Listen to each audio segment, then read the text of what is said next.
Moodboarding is an art and a science. Being good at it will change the way you visually communicate and help you be the best creative you can be. This video is everything I've learned in 15 years of moodboarding on all kinds of projects. And I'm going to show you the exact boards I use. I'm going to cover moodboarding for photo shoots. Even if it's just your own personal photos and you want to elevate them, it's like a crazy useful strategy. Moodboarding for branding and design projects, moodboarding for big creative campaigns that are multimedia, working with color, and exactly how I moodboard right now for my brand. For lack of a better way to kick this off, let's cook. Let's start with a really important thing, and that's Cosmos and Pinterest are the salvation for your social media scrolling habit. Leads me to the first section here. I'm going to talk about Pinterest versus Cosmos versus Arena, and then more tactical apps that are quasi moodboarding like Millinode and how I use Canva. And then a bit of the board infrastructure to get you started if you've never done this, or to get you a little more intentional if you do it and you have this like whole mess of things. So first off, there's Pinterest. And the beauty of Pinterest is the algorithm that they have of what it shows you. So I'm scrolling through my feed and it's all stuff that's hyper relevant to me and what I've searched. And when you click on anything, they show you a bunch of other hyper relevant stuff down below. It is full of ads,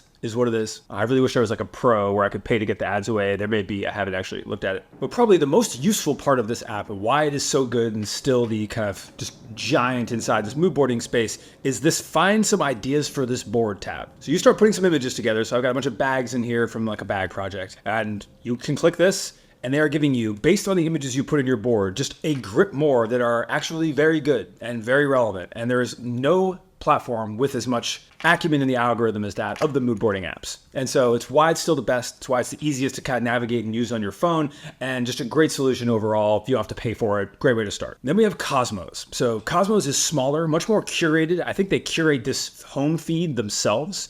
The people present on it are much more particular, and you just have this really good base of imagery to start from that is like extremely captivating. And now this is the app now that I open on my phone and scroll more often. They also have a great phone plugin that allows you to save reels and TikToks and things like that into your boards, which is a cool little infrastructure when you get nuanced. One of my favorite things about Cosmos is the ability to search by color. So you can go enter a color code into here. We'll get to this when I hit some color theory later, and you can pop in a specific color and see things with that. And these are lenses that become really useful as you get into tactics.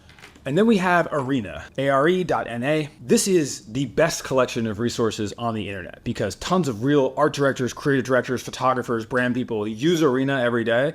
And so the actual stuff in there, when you go click around and find boards and find inspiration, is just like 10x as good if you are like really trying to do some cutting edge, innovative stuff. All of the best resources are in here. All of the best creative items. Algorithm isn't as good as Pinterest. Search capabilities and some of the things you actually do within it aren't as good as Cosmos. But when you actually comes down to, I want to find the most interesting stuff that is most relevant to real work, that is like actually good in the creative space, Arena is the answer. And other apps I'll show you, like the way I use Canva and Millinode, are more for organizing photos and things you already have. They don't have a curational component. No, focus on the curational apps for now. So if you don't know how to mood board, or you're trying to better mood board, one of the key things I have to make my scrolling relevant is you have boards that are in buckets. So this one is avant-garde packaging. I do a lot of work in packaging. I like packaging that is strange or off the beaten path. I make content about it. So I have a board where I just save examples of things like that. And you need to find those things and what you work on. What are those recurring themes that come up that you always want to make sure that you have a board for and you're consistently saving things to. Same thing for, I work on a lot of brand photography projects. I'm always saving references that I like to a specific photo board as well, I can use for inspiration. These are just high level, macro level boards to work from. It's also worth like having a brand for your brand or for a board per project that you're working on. It allows you to save inspo in one place. That way when you're scrolling, you're saving things intentionally, which to me is kind of gets you thinking in that mode of how do I find more? How do I explore more? What are references that are relevant to a project?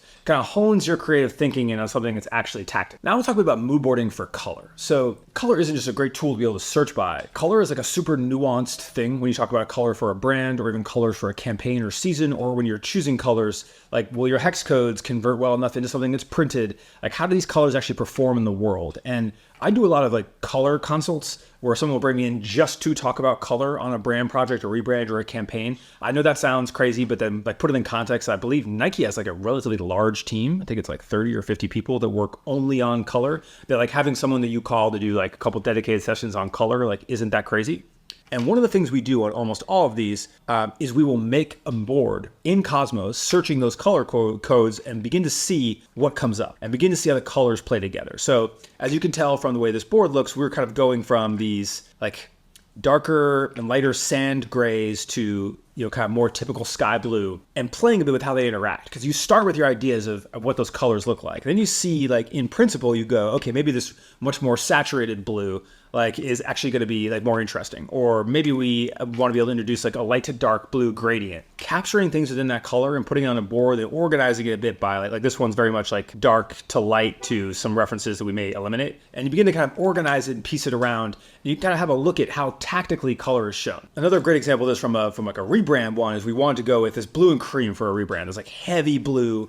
Like with a cream, what does that look like? And we're getting to find a bunch of resources that like kind of allow you to begin to get an idea and picture when you're showing the brand to be like, hey, here's some angles of how this could go. This is what happens if it goes more white. This is what happens if it looks more cream. Here's a bit of angles if it was just purely the blue. You can begin to put those thoughts together to communicate them. And that's a lot about what this is about. Like, I look at a mood board like a conversation. You're putting on things here that you want to talk through or walk through to get basically sign off on. And if you can use it to get everyone on the same page, because I would walk through this on a client project and we'd be like, okay, this blue is too bright. We never use it with black. Eliminate it from the board. Okay, every instance of white and blue, we never want to go straight white. We're going to eliminate all the whites. We only want to show the creams. And then we start to get into this and be like, okay, actually, we should add black as a brand color that's complementary, but only use it with the cream. You're having this conversation and you're adding and eliminating to the board as you go to be able to then craft a thing where you say, hey, when we need to have a color reference tool, we're going to go back to this. I'll have something like this on here and be like, hey, actually, we should subdue the blue more. We want to have this other different vibe. You may end up going in a whole nother conversation around it, but this is there to kind of talk through and work through,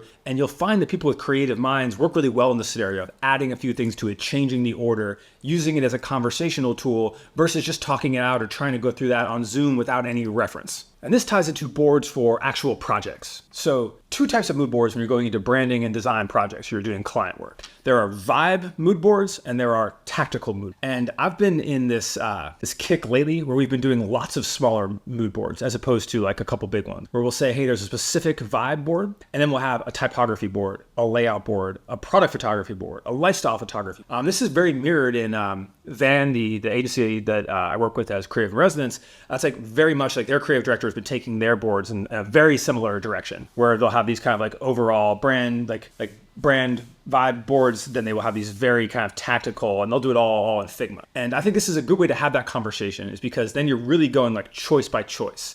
And you can bring it all into one kind of overall structure, but these are the kind of ways to think about putting visual references together. And you don't want to ignore the vibe part entirely, because you really need to have that like overall idea of what is the feeling that you're going for. And you don't want to not have the tactical component, because then you're not actually getting buy-in or finding like an angle on anything that you're boarding. So for instance, working on a logo project now and putting a lot of inspiration together. And one of the first things we did was we kind of took these ideas, these like heavily word marked, it's a 2-word logo that we're working on. And we wanted to have these kind of styles where we kind of took this and then again eliminated it down, like with the stakeholders in the project, like down to one thing. But there's nothing else on this. There's no vibes, there's no anything. This is purely like we're deciding on a logo, here's how we board. Versus a vibe board like this, where we are purely going for like a brand archetype of like what are we looking for.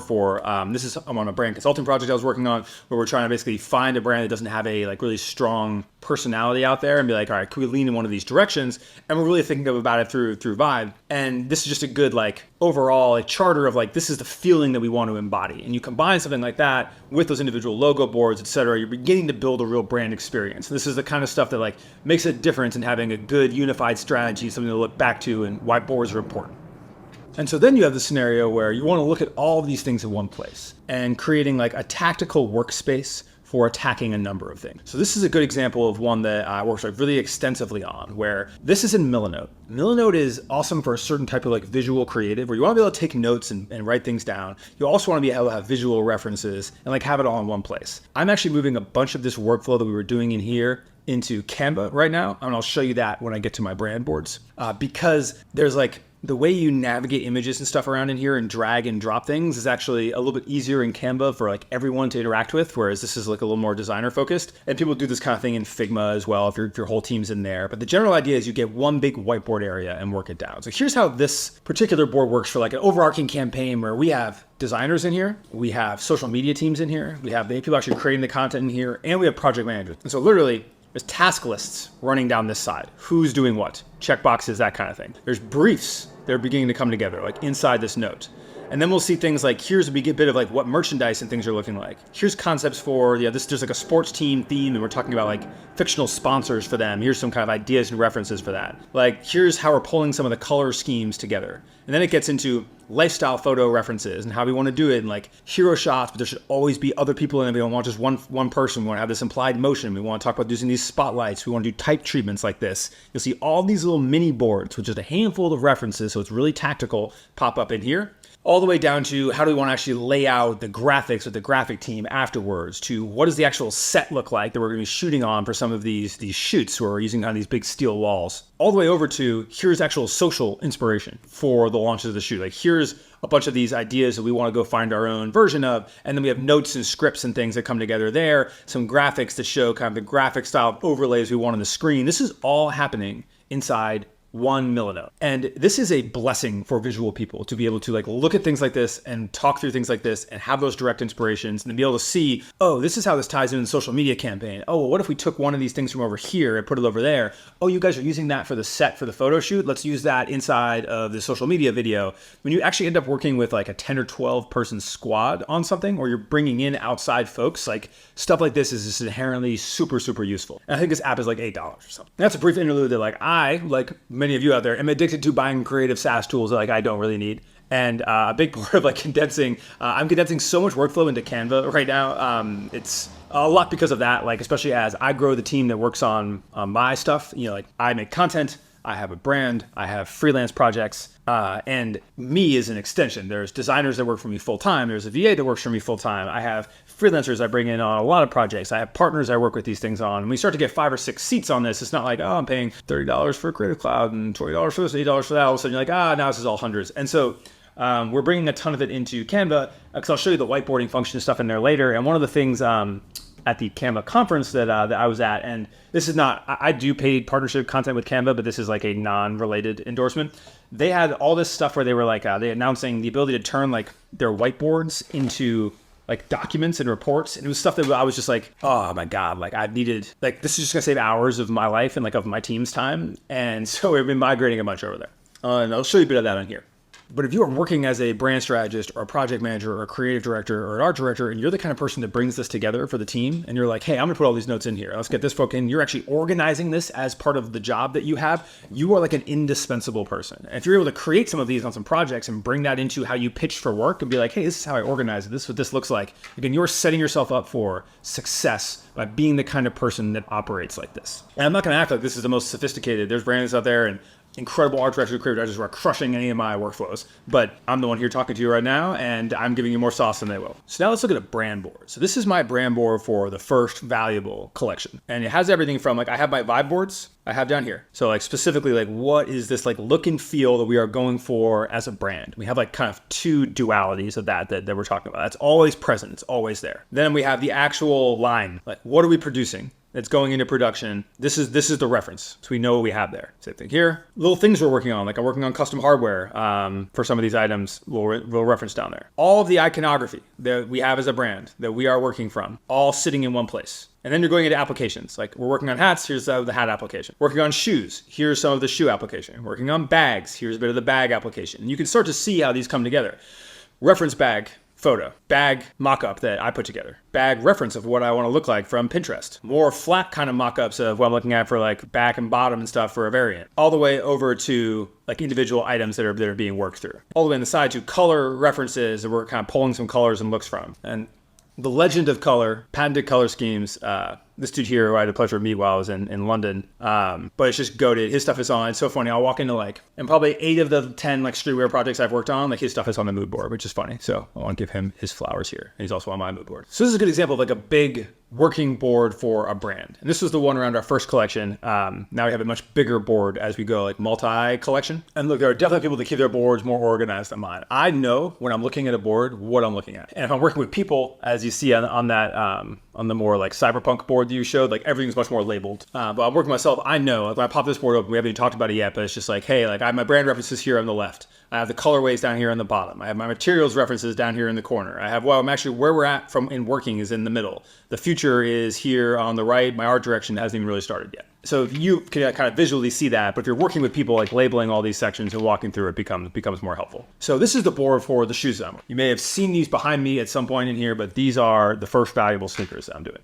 And we actually made some adjustments, which you can actually see here in the board. But for instance, these are now going to be a color that matches. The sole is all going to be one color. I love the shadow effect of this. But unless I go open molds for a custom sole, which is like $800 a size, which I'm not going to do till I make sure that these sell well, they're painting them and it's just not clean. So I'm going with a single color. But to do these and to do this effectively, like the most simple version of that board is what's happening here. So some of these brand vibes we have really taking a lot of inspo from these like 70s car exploitation movies. Sauce, long story. All the way to a bit of like what we're looking at for materials coming up, where it's like, all right, cool, I'm trying to do this like color on color, like puffy items, just get some leather and stuff we're looking at. We're trying to get lace sizing to match this. Obviously anyone who's doing a chunky has kind of looked at a Muska at some point. Again, let's look at like what colors where we're pulling something from. This is for like a future reference. We have some references down there. I have where we're at today. This is what's coming off the factory line. Like the photos sent from me, straight from the Xiaomi phone to my inbox. That's all happening here. Then we have the status of like what we asked for. So basically this was the last version of the tech pack we sent them. It still had that bottom sole. We're getting ready to launch, we were adding insoles. Here's the insole design. Here's the changes that we were doing. We were having them put this logo on here. We were having them add foam thickness from this first sample that you can see over here all the way down to this of like, what do we want? Here's examples of that padding. This is a good time to look at like what you send to factories for this kind of stuff. So for instance, like what's an example of laces we want? I was basically like, hey, can you get laces that look like any of these 3 laces? Even this, I'm like, hey, we want you to do this mesh. We want you to have this logo in here. We want it to look, similar to how this looks. We want you to pad. We want you to pad more like how these are. Giving people examples and like a simple reference is a great way to communicate, especially when you're going overseas. And then we're going into colorways. Like I'm like, all right, cool. We're looking at what does the future look like here? And I sampled this one. It didn't quite look right. They couldn't match the blues and the pinks. Like color becomes super hard when you get into materials, especially with colors as nuances. These really comes down what you can get versus like, hey, this is where we're like ending up for our first one. And more simpler schemes we can match to a bit of like what the future looks like there, which I'll keep relatively hidden. That's just like a simple like byproduct board of like what that looks like. So you go all the way from the beginning mood boarding that we had of like, hey, I'm actually creating a vibe or I'm just capturing stuff for photography, all the way to like what you do for an actual product.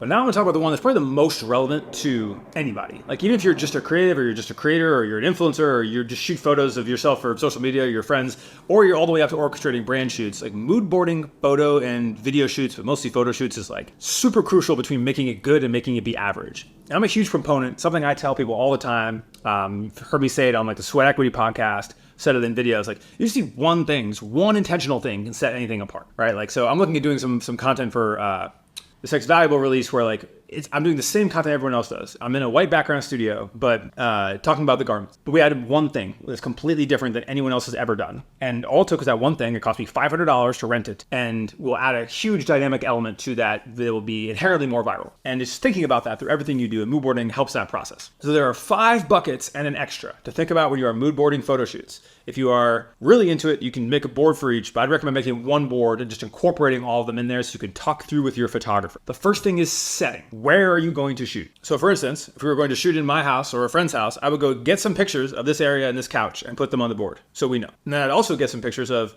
other couch shots like this one and put them on the board. If you're using a white studio, get some pictures of the studio so you can see how high the ceilings are.